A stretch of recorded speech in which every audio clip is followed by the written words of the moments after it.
Semoga Buya dan Umi sekeluarga diberikan kesehatan dan dimudahkan semua urusan baik, urusan dunia maupun akhirat. Amin.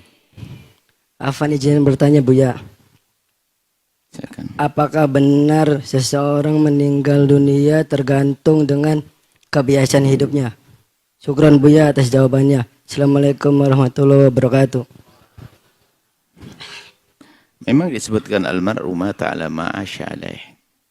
Umumnya manusia itu akan meninggal sesuai dengan cara hidupnya. Memang kita tidak tahu pungkasan hidup kita tuh kayak apa. Tapi orang cerdas itu, orang cerdas akan selalu menduga bahwa hakikat juga itu sebenarnya, bahwa kita bisa mati sewaktu-waktu. Betul tidak? Ayo coba. Mungkin kita mati sekarang? Mungkin tidak. Lagi ngobrol mati banyak kok. Besok mungkin tidak. Setiap menit berlalu mungkin kita mati di situ.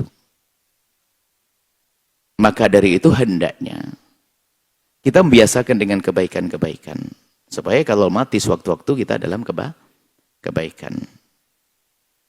Nah, membiasakan kebaikan itulah dengan ketulusan kepada Allah, maka pada akhirnya juga Allah akan beri husnul khatimah. Mati dalam keadaan dia berderma, sedekah, senang sholat, baca sholawat dan sebagainya, nanti pada akhirnya adalah meninggal dengan semacam itu. Perkataan bahwasanya semua tergantung kepada pungkasan akhir kita.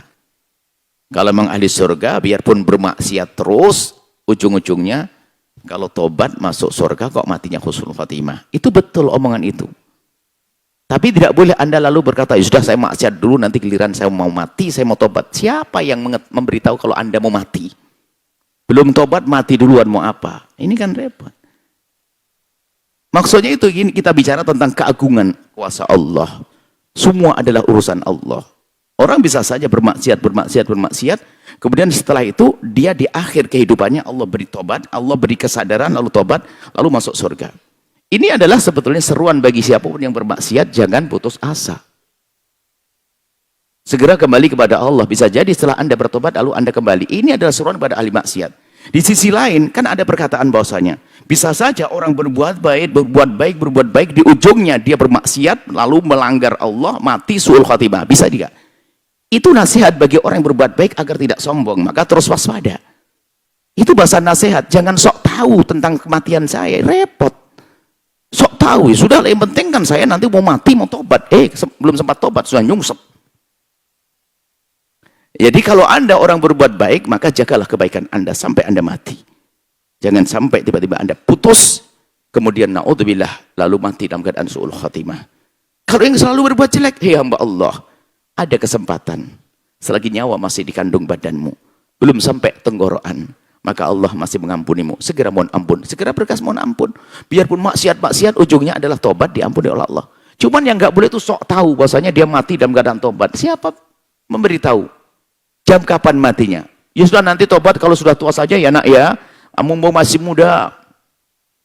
Kita pengen hidup masa muda kaya raya, hidup foya-foya, mati masuk surga. Entar dulu enak aja ngomong begitu.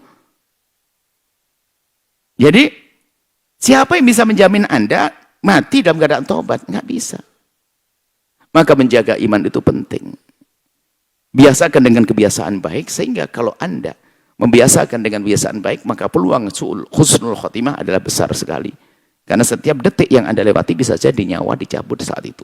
Sementara detik-detik Anda lewati dengan kebaikan, berarti peluang mati dengan kebaikan adalah besar bagi Anda yang membiasakan dengan kebaikan. Seperti itu maknanya.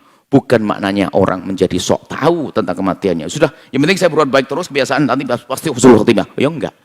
Entar dulu, bisa saja tiba-tiba maksiat, lalu kemudian mati dalam keadaan dimurkai oleh Allah. Nah, pertanyaannya kadang begini, ya kok bisa orang berbuat baik terus, di akhirnya kok bisa jadi maksiat? Nah, dikatakan oleh para ulama, itu sebetulnya kebaikan di mata manusia. Di mata Allah memang tidak baik orang itu. Kenapa? Dia berbuat baik itu bukan karena Allah sepanjang hidupnya. Dia tidak ikhlas dia itu. Makanya su'ul khotimah hanya untuk mereka aja. Kalau Anda ikhlas nggak akan menemui itu semuanya. Jadi kelihatan berbuat baik, sholat, ini semuanya. Tidak tulus sehingga ujungnya jelek. Cuman kita semua nggak tahu kan, maka dari itu berusaha ikhlas dalam beramal baik.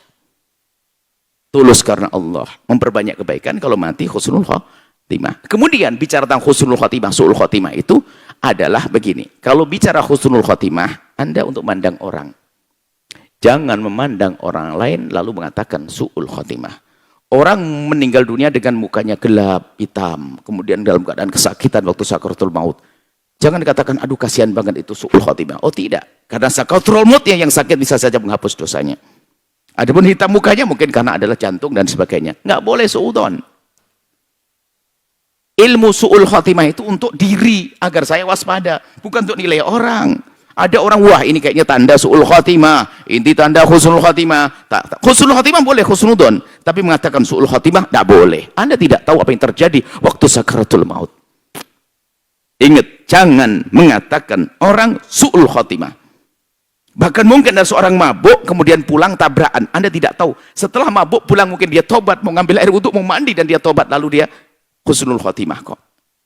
Jadi husnul khotimah. Anda tidak, jangan prasangka buruk kepada kematian seseorang. Selagi dia ahli iman, ahli la ilaha illallah. Kalau orang mengatakan murtad, melanggar, saya tidak percaya Nabi Muhammad, saya gini-gini mati, ya itu neraka, kafir. Seperti itu. Jadi su'ul khotimah bukan untuk nilai orang. Tapi bicara su'ul khotimah untuk kita waspada akan diri kita sendiri. Adapun husnudzon tentang husnul khotimah, bisa saja. Orang kelihatannya, mohon maaf, tadi dia mabuk, judi, pulang meninggal dunia, tabrakan. Nah, bisa. Mungkin sekali dia adalah, selagi dia ahli iman, tidak keluar dari keimanannya. Ya khususan semoga waktu pulang memang dia bertobat. Sehingga dia menyesal, pengen sholat, pengen ini lalu, tabrakan, ada sisa-sisa mabuknya dan sebagainya. Jadi menuduh, mengatakan orang lain su'ul khotimah adalah tidak sah.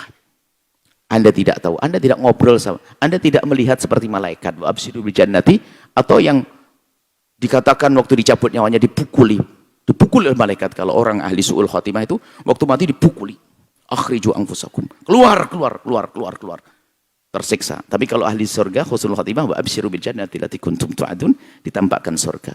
Nah, kita tidak tahu itu semuanya. Itu sudah gaib, alam gaib. Kecuali Anda mati bareng dengan dia baru tahu.